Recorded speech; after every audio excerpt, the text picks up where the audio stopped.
All right, so the patch notes are here. This is the 1.15 press release, as they call it, which means it has about 99% of everything that the patch notes are supposed to have. And I guess they might slide something in when they actually give us the patch notes. They have gone out of the way to say there's a difference between the press release and the patch notes. So just because Plarium has some wording, I'm just gonna say that discrepancy now. This is the press release, whatever that means, which basically just means it's the early patch notes. Okay. Now going into it, I'm going to say right off the bat here, this is from Plarium, so that they sent this to us. So this is official. Nothing in this is speculation. Nothing in this is not public eye. You can actually see this all on the forum as well, and I'll copy paste the link if you want to follow along with the posting in the forum. This is just an easier format to read. This is directly from Plarium for us for our YouTube videos. Now, the best quality of life buff right off the bat, and a lot of this is not new information, but there is some new information in here. I'm going to say that also because a lot of this is going to be repeating, like the unlimited clan boss health, things like that. But just in case you missed it, I'll go over it. But we're going to spend the majority of the video talking about some changes, which in my opinion are things that need to be addressed and that all of us content creators need to get onto the same page about in order to try to make a change good for the community. Because there's some kind of in this patch notes, I'm going to be honest. There's some bummer stuff in it that literally all of us content creators are not happy about. So let's talk about the positives first, and let's walk through it. So quality of life, undying clan boss change. I'm going to kind of skip through these because I've already talked about this in many videos. I'm going to try to repeat myself for another video here.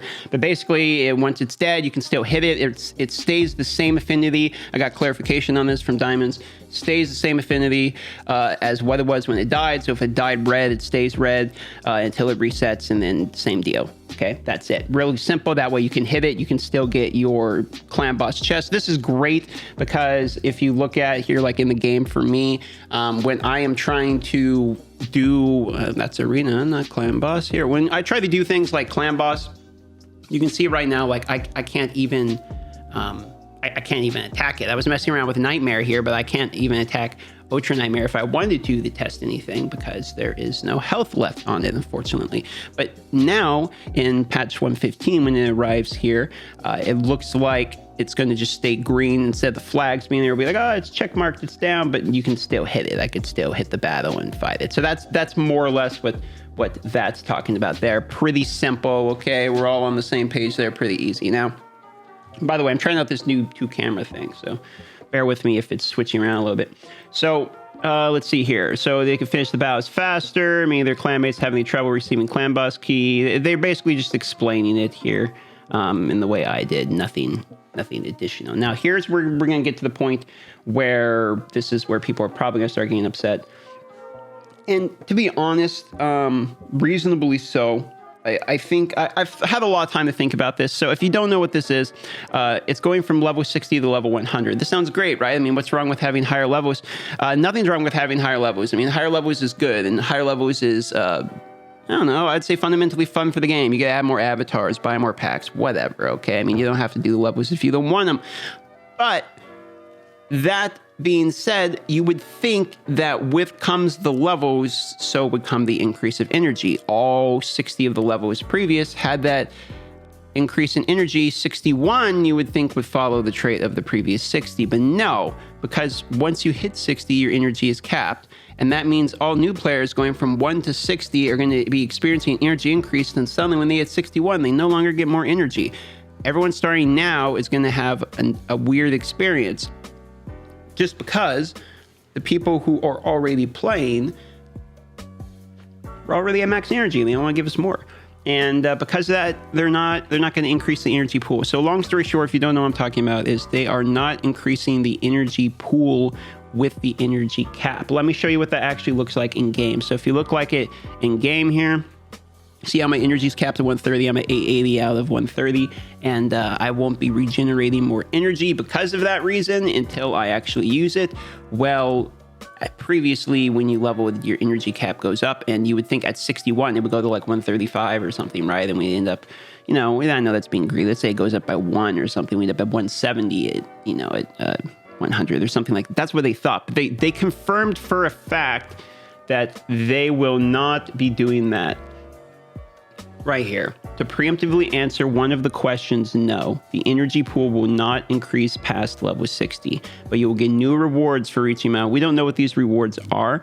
I'm assuming they are progression rewards, similar to what we already have in the game. If you look here, we have progression rewards, a sacred at 60, maybe we'll get legendary books, gems, more sacred shards, void shards, stuff like that. None of us really care about those progression rewards because it's not something that matters to the level that the energy would.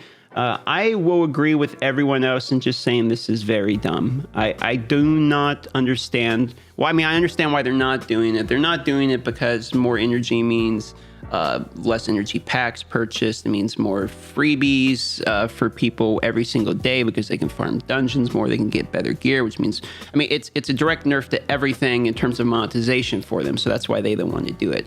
But in terms of gameplay, enjoyability, quality of life, things on our side of it, it would be fantastic, obviously. And so there is kind of a discrepancy in how people currently feel about this decision. I'm going to go out of my way and say right now, if you're wondering where, sorry about that. If you're wondering where I stand on this, it is for a fact, I do not agree with this decision. It's stupid. They should add more energy increase. There's no reason not to. Every other game does this. And in my personal opinion, we need to catch up to the times, not continue the step behind them. So now moving along from that, okay? So moving on here, because we still have more to talk about. There's more stuff here. We have these Arena Onslaught tournaments. Now, I'm not going to talk about this too much because they didn't really even give us that much information on it, even in the private chat. Basically, what they said is it's a tournament. It's a tournament for Arena. Purely about how many victories you get, and that's really about it. They don't have any information on what the rewards will be. They haven't told us if there's any extra stipulations or rules. We only know it's not launching the day of because that's what they say right here. Now, speaking of launch dates, on the forum post, they accidentally dated it May 8th. So there's some speculation that May 8th may in fact be the launch date for this patch, which would mean we're looking at next week or the week after, excuse me. Well, let's see. Well, it'd actually be next week because we have the weekend coming up here. Let's see. It's the 29th here. So if the 8th would be Friday, they would dropping a patch on a Friday would be interesting. Maybe they would do it like that'd be my Thursday night. Yeah, I could see that. Maybe they would do that there. So potentially we're a week out from this patch. Now, in tournaments with additional conditions, they also said they're going to be available in the near future. We're going to be adding more tournaments, more conditions. I don't really know what this means. They haven't really given us much information on this. I would sit here and fill the void of time for you guys with this, but I just don't really have enough information for it, so we're going to move on. Now, this is where the other part of this patch is weird to me. So here we have challenge balances and bug fixes. Now, Skull Lord can properly apply decreased max HP to targets under a shield buff. That's cool. Doesn't really make him any better, though. Now, Fushan's, unless you pair him again, well, let's not even theory. He's still bad. Now, this is the part where they did not really mention this before. They broke down a little bit of this change with their change to Perfect Veil and Veil, which basically means that Duchess no longer does the damage reduction. With Perfect Veil and Veil, it goes to Perfect Veil and Veil instead of to her. But that was the only change where they were talking about something similar. Now they're telling us things that are having similar effects: damage increase, damage negation, meaning percentage-wise. Like the Richtoph's on here because he has a 100% increased damage, right?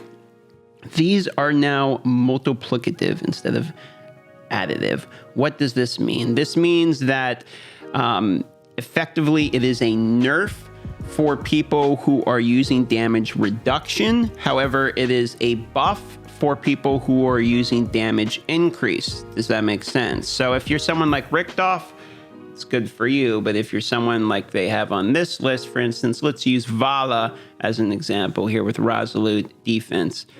Unfortunately, not so great, okay? Because your damage reduction is now nerfed. Now, a better example might be Rhodos, because Rhodos is, in fact, on this list. If you look right here, Rhodos the Lost Groom, pow, check it out. He's on this list, too. How this is going to actually end up reducing his damage when his passive reads that he's capped at only receiving 50% max HP, I'm not sure. exactly how that works. That is going to remain to testing, because if we actually pull it up here and take a look, I was trying to figure this out. Will decrease damage from a single enemy hit, so the incoming damage would not exceed 50% of this champion's max HP from that hit. Can occur once per enemy attack. Grants an extra turn if this damage reduction occurs, and then it decreases the damage taken from boss by 15%. Decreases damage taken from boss by 30 if it's on the team. It's gotta not reduce the cap. I mean, 50%'s got to still be the cap. I can't imagine they would change that. Instead, it's got to reduce the amount of damage when we're talking about taking from bosses is now multiplicative instead of additive, meaning it's worse. So he's going to take more damage from bosses, but it shouldn't change whether or not he should get one shot, I believe is the way I understood this. Okay, so that's going to answer the question as far as Rodos. If I misunderstood this and it means something different, feel free to leave in the comments your understanding of Rodos's change to this nerf / buff, whatever it is you want to call it here. Now, moving on to one of the other beneficial things Besides, I will speak to something that's not Rodos here, which is that I'm going to test Richtof. Obviously, I have 3 of them, and he hits, but not like terribly hard. So I'm kind of excited for that change to him.